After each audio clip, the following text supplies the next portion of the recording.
Como todos já perceberam, pela liturgia desta manhã, também pelas orações, participação das crianças, hoje nós celebramos o Domingo de Ramos.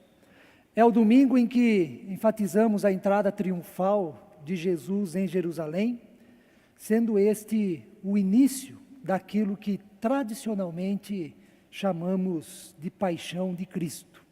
Ou seja, o início da caminhada que levará Jesus a ser julgado, castigado e morto na cruz, mas que levará também à ressurreição no terceiro dia. No entanto, a paixão de Cristo pode ser analisada de forma mais ampla, bem antes de Jesus ter a sua entrada triunfal na Cidade Santa. Na verdade, a paixão de Cristo existe desde a eternidade, mas, historicamente, começa com a sua encarnação, com o Verbo se fazendo carne, se fazendo gente e habitando entre nós, cheio de graça e de verdade. Começa com o próprio Deus assumindo para si um corpo na pessoa do seu Filho, Cristo Jesus. E a partir da encarnação, a paixão de Cristo passa a ter outros capítulos importantes, tais como o batismo de Jesus no Rio Jordão, realizado por João Batista, inaugurando assim o seu ministério público.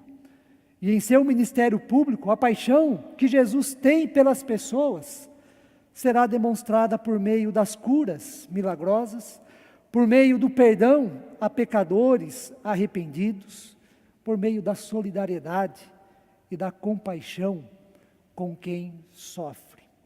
Outro momento importante da paixão de Cristo se dá com a afirmação de Pedro: Tu és o Cristo, o Filho do Deus vivo, conforme o texto que nós lemos.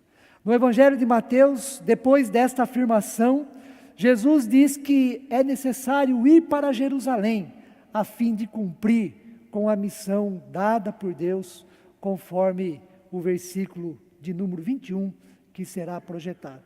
Desde esse tempo, começou Jesus a mostrar a seus discípulos que lhe era necessário seguir para Jerusalém e sofrer muitas coisas dos anciãos, dos principais sacerdotes e dos escribas, ser morto e ressuscitado no terceiro dia. A afirmação de Pedro, de que Jesus é o Cristo, o Filho do Deus vivo, faz com que Jesus, a partir de então, se dirija a Jerusalém. Tenha os seus olhos e a sua vida voltados para a cruz, a fim de revelar o tamanho da sua paixão pela humanidade. Ou seja, dar a sua vida em resgate de muitos.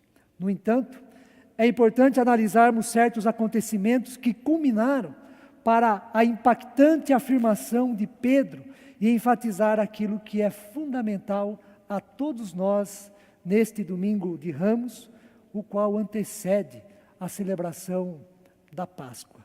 Para isto, voltemos-nos ao texto que nós lemos da palavra de Deus.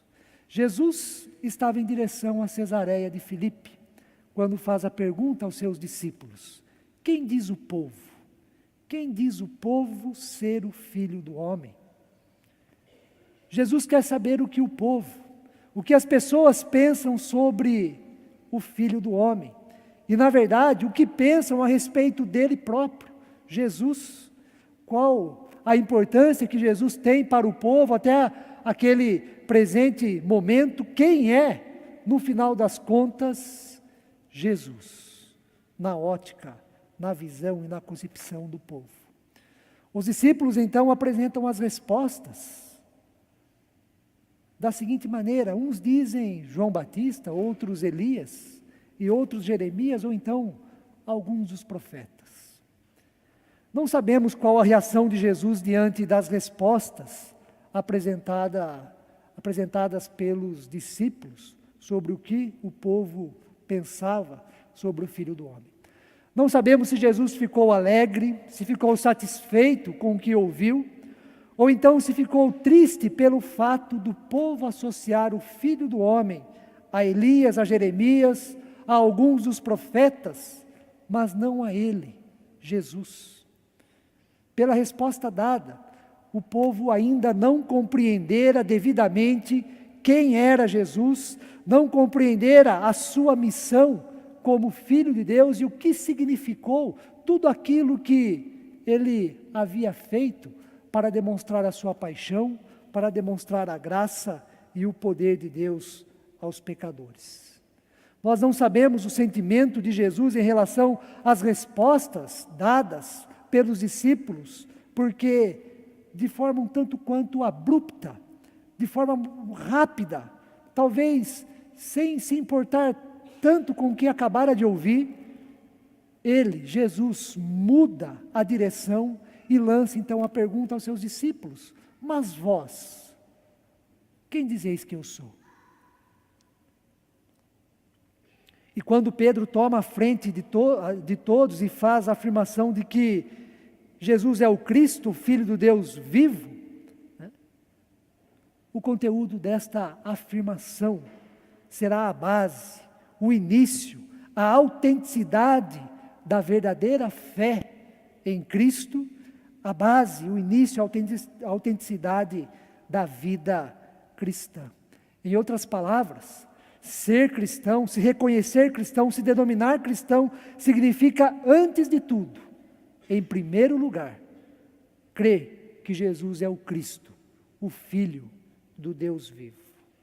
Crer e reconhecer que Jesus é o Cristo de Deus, o ungido, o enviado dos céus para a salvação da humanidade, não é resultado do esforço intelectual, mas é revelação do próprio Deus. Por isso Jesus elogia Pedro ao dizer que não foi carne, não foi sangue que revelaram isto a ele, mas o próprio Deus que está nos céus.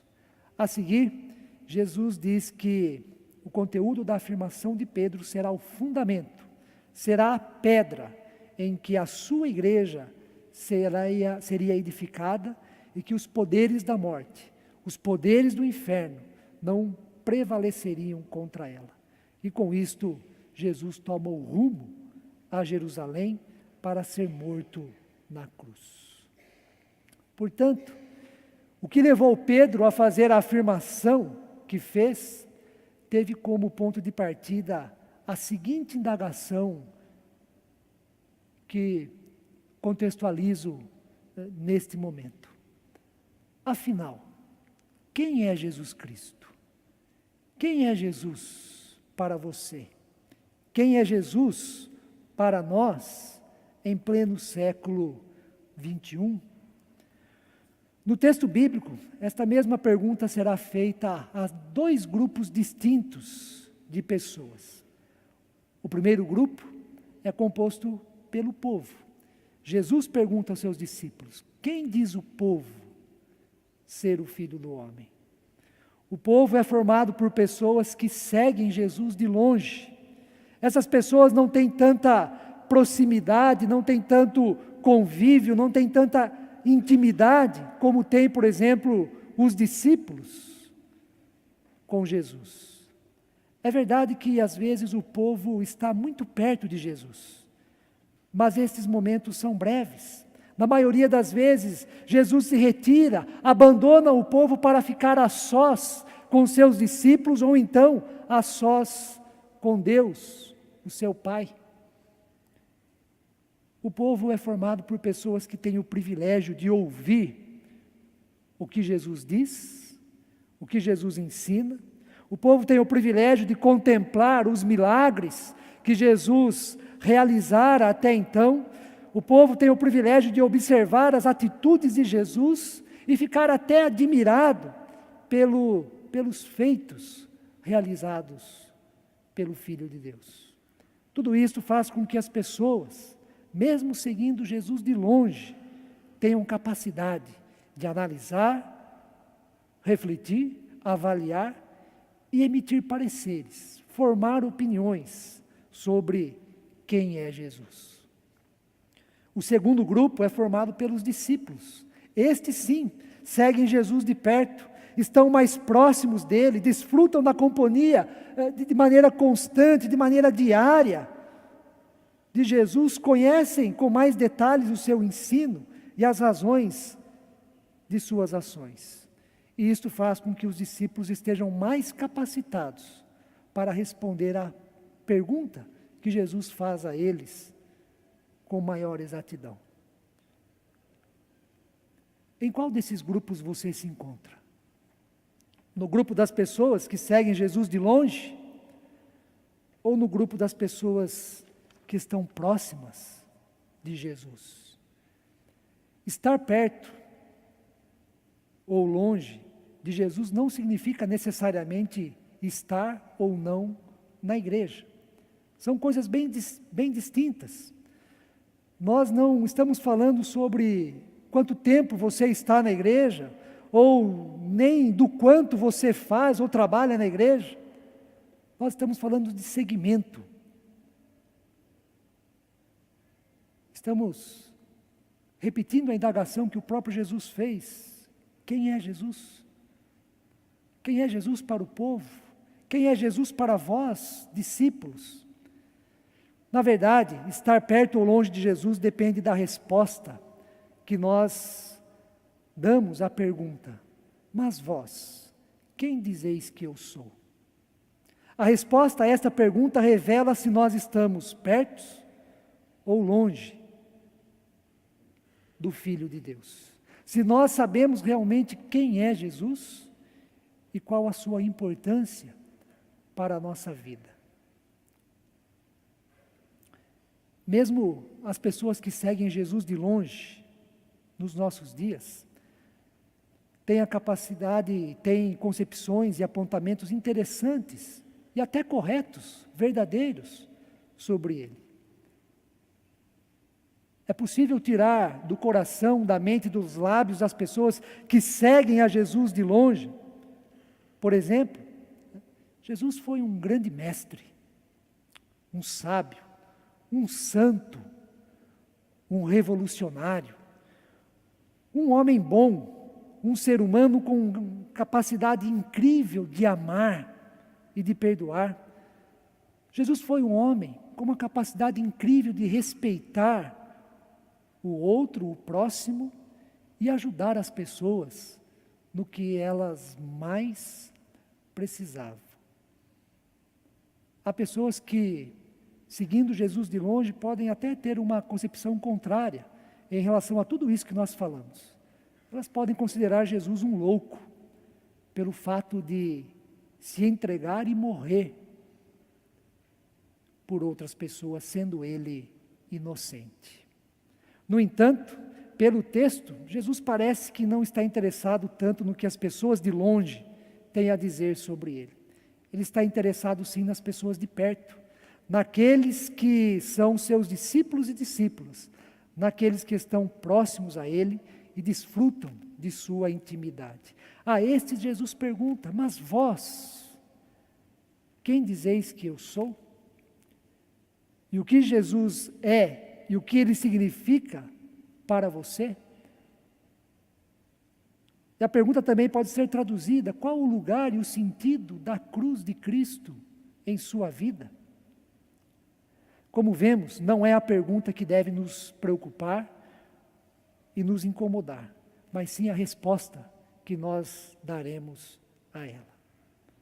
A resposta de que Jesus é o Cristo, o Filho do Deus vivo, deve ser dada com o coração, deve ser a expressão sincera do nosso ser, deve ser o fundamento da nossa fé, deve ser o referencial da nossa vida.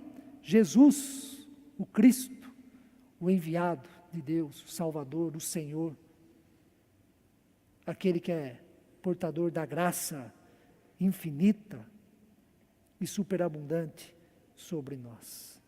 Crer que Jesus é o Cristo significa reconhecer que Ele é o ungido de Deus que veio ao mundo para salvar os pecadores. Significa reconhecer que Jesus é o portador da verdadeira paz, paz esta que proporciona o descanso e o refrigério da nossa alma. Significa que Ele é a verdade diante de tantas mentiras e ilusões que nos levam à frustração e ao vazio. Significa encontrar o nosso devido lugar na imensidão da criação.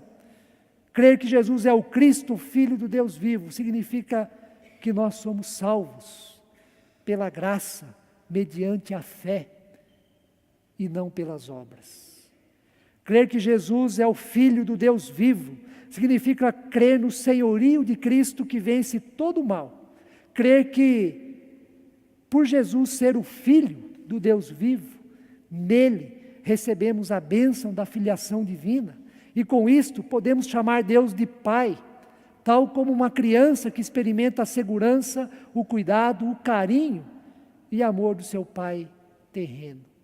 Crer que Jesus é o Filho do Deus vivo significa crer que, pelo fato de ser o Deus vivo, a vida está com Jesus e que Ele é o caminho, o único caminho para a vida eterna. Significa viver pela fé e ter a esperança de que toda manifestação e sinais da morte, assim como a própria morte, não subsistirá. Por ser o Deus vivo, significa crer que Jesus é a fonte da vida plena, tanto para esta vida, como para a vida futura. Diante das duas perguntas feitas por Jesus no Evangelho de Mateus, capítulo 16, de 13 a 15, a primeira, quem diz o povo ser o Filho do Homem? E a segunda pergunta, mas vós, quem dizeis que eu sou? Mais importante não é Jesus, né? Mas sim todos nós que teremos que responder a essas perguntas.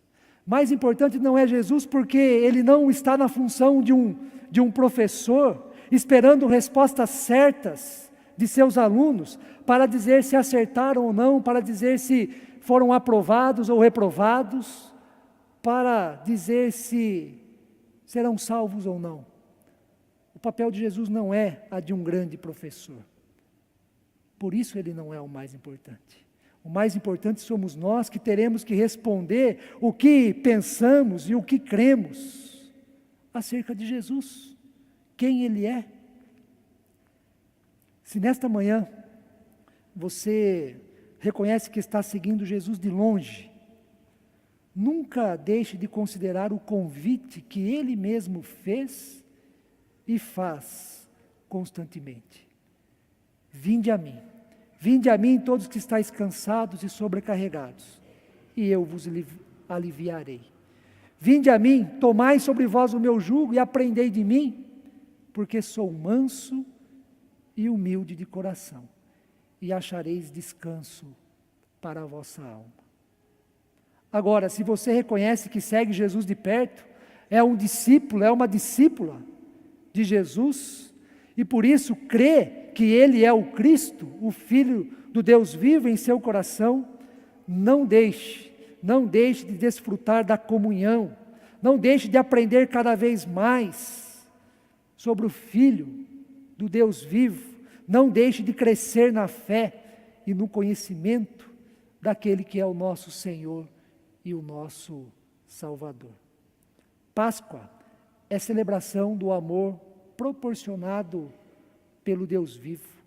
É a celebração do perdão e da liberdade para viver a vida abundante em Cristo Jesus. Páscoa é celebração de novas possibilidades na comunhão do Espírito Santo de Deus.